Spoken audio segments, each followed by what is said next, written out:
El día de hoy, 7 de diciembre, el Deportivo Pereira cumple un año de haber conseguido el primer título de liga en toda su historia y para conmemorar ese año, en este video vamos a repasar todo el camino que tuvo que recorrer el Club Matecaña para conseguir ese tan anhelado título. Luego de haber salvado al equipo del descenso en el 2021, de haberlo metido a cuadrangulares y de haberlo clasificado a la primera final de primera división en toda su historia, hablando de esa final de Copa del 2021, Alexis Márquez tuvo un primer semestre de 2022 bastante discreto al mando del equipo, lo cual valió para que la directiva lo sacara del equipo y trajera al profesor Alejandro Restrepo en su reemplazo. Un reemplazo que no convenció a cierto sector de la hinchada porque estaban esperando un técnico con más experiencia y con una hoja de vida más robusta, pero era porque no sabían lo que estaba por venir de la mano del profe Restrepo. El inicio de la etapa del profe Restrepo al mando del Pereira no comenzaría de la mejor manera, ya que en el primer partido de liga perderían 2-1 como locales contra Alianza Petrolera, en un partido donde se le empezaron a ver cosas interesantes al Pereira, pero donde se notaba que faltaba moldear un poco más la idea de juego y la estructura de juego.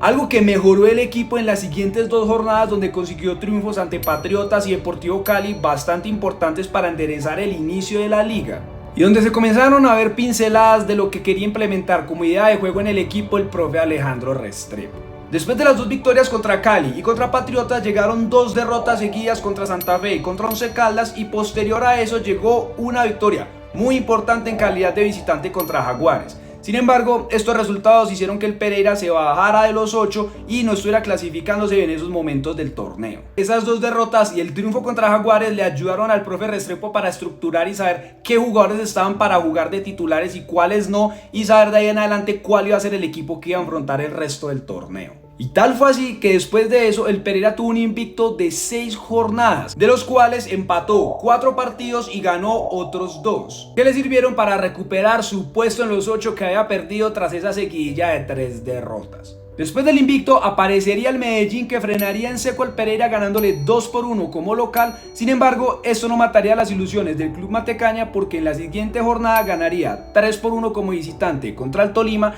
y después del Tolima ganaría 2-0 contra el Pasto, haciendo que el Pereira quedara muy cerca de sellar la clasificación a pocas jornadas de finalizar el todos contra todos. Pero ahí es cuando comienza todo el tema épico de este título, y es que después de esto el Pereira perdería 2 partidos seguidos, contra Envigado como local 2-0 y luego perdería 2-0 otra vez, pero como visitante contra Unión Magdalena, haciendo que se disipara cualquier ilusión de que el equipo Matecaña se clasificara a los cuadrangulares. Porque obviamente los hinchas estaban pensando que si el Pereira no pudo ganarle ni a Envigado ni a Unión Magdalena, no iba a poder ganar sus últimos 3 partidos, que eran contra Millonarios de visitante, contra Nacional de local y contra Bucaramanga de visitante. Y así fue que el Pereira, al mando del profe Alejandro Restrepo, tenía una tarea: tratar de sacar los partidos más difíciles para poder soñar con la clasificación a cuadrangulares. En el primer partido de los 3, visitando a Millonarios en el Campín, el Pereira logró sacar los 3 puntos con un gol de Leo Castro y comenzó a crecer otra vez la ilusión. Ya en el segundo partido que tenía que afrontar el Club Matecaña, se tenía que enfrentar contra Nacional como local, en un partido que el Pereira logró empatar también con gol de Leo Castro y que también lo ponía a soñar, aunque lo dejaba dependiendo de otros resultados en la última fecha.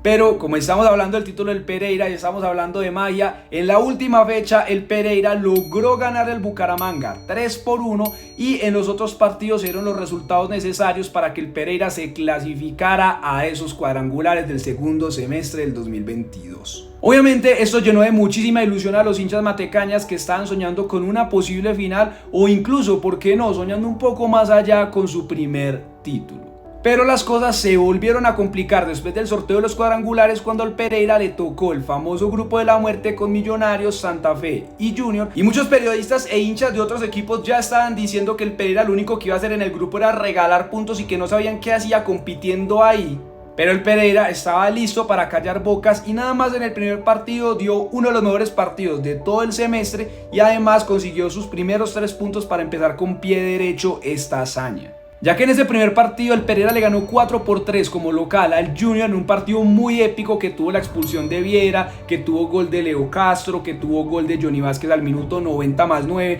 que tuvo que tapar John Pajoy por parte del Junior después de la expulsión de Viera. La verdad, partidazo de aquellos que sabemos que hay en el fútbol colombiano. Sin embargo, después del éxtasis de haber arrancado con pie derecho y haberle ganado ese partidazo al Junior, se le bajaron nuevamente los humos al Pereira porque perdió sus siguientes 2 partidos en Bogotá contra Millonarios y contra Santa Fe, y comenzaron nuevamente a aparecer las dudas de si se podía llegar o no a la final de ese semestre. Pero como el Pereira es un equipo guerrero, no bajó los brazos y continuó luchando, y así fue que en la 4ª jornada logró ganarle a Millonarios 2-1 como local para poder escalar un poquito en el grupo, y luego en la 5ª jornada logró ganarle en ese famoso 5-1 a Santa Fe, que le dio vida para la última fecha donde tenía que enfrentar al Junior en Barranquilla. Hay que decir que a esa última fecha el Pereira llegaba con chances reales de clasificarse a la final de la liga por primera vez en su historia, pero dependía de ganarle al Junior de Barranquilla y que Millonarios no le ganara a Santa Fe en el Campín. Por un lado, el Pereira hizo su tarea y le ganó 2-0 al Junior en Barranquilla, y por el otro lado hay que decir que Santa Fe le echó una mano al Pereira y le hizo un partidazo a Millonarios, que solamente logró empatar 1-1, y por ende el Pereira logró clasificarse por primera vez en su historia a una final de Liga Colombiana. Una final que tuvo que disputar con el Medellín, equipo que ya le había quitado un invicto en el todos contra todos y que obviamente era un equipo complicado, al igual que los que le había tocado en los cuadrangulares. Pero el Pereira no estaba dispuesto a frenar el impulso que lo había llevado hasta la final, y por ende estaba dispuesto a darla toda en la serie más importante de toda su historia. Una serie que comenzó en el Atanasio Girardot de Medellín, y donde hay que decir que el team fue mejor que el Pereira en ese partido de ida, y de hecho comenzó ganando con gol de Cambindo, pero el Pereira, a medida que fue pasando el partido, se fue asentando en la cancha, fue jugando mejor y logró empatarlo gracias a un gol de Leo Castro. Pero aunque Leo Castro fue el jugador que marcó el gol, sinceramente desde mi punto de vista la figura de esa final y de la serie en general fue el señor Chipi Castillo. Sin ir más lejos, en ese partido de ida Chipi le atajaría un penalti a Cadavid y además haría un atajadón de título en el último minuto del partido contra Luciano Pons, que para mí, sinceramente, ahí fue donde el Pereira logró quedarse con el título, porque esa atajada fue una cosa de locos. Ya en el partido de vuelta y con la serie igualada, todos los hinchas matecañas comenzaron a soñar con el posible título, ya que era un resultado que no era complicado de sacar. Ahora tenían que ver cómo iba a enfrentar su equipo este partido tan importante, y hay que decir que yo por lo menos me siento orgulloso de cómo el equipo se paró esa noche, porque no le tuvo miedo al Medellín a pesar de la diferencia de grandeza entre ambos equipos, y hay que decir que realmente el Pereira mereció ganar ese partido en los 90 minutos. El Medellín realmente en la vuelta salió a aguantar el resultado, mientras que el Pereira sí salió a buscarlo. Lastimosamente el Pereira lo buscó por muchos medios y no lo logró, y todo terminó por definirse desde el punto penal. Una tanda de penales que tuvo como figura absoluta a Chipi Castillo, que le atajó 2 penales al Medellín,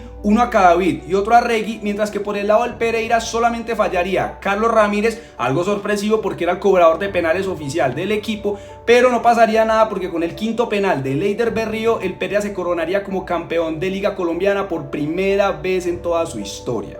Berrío por la estrella de Navidad, Berrío Lata.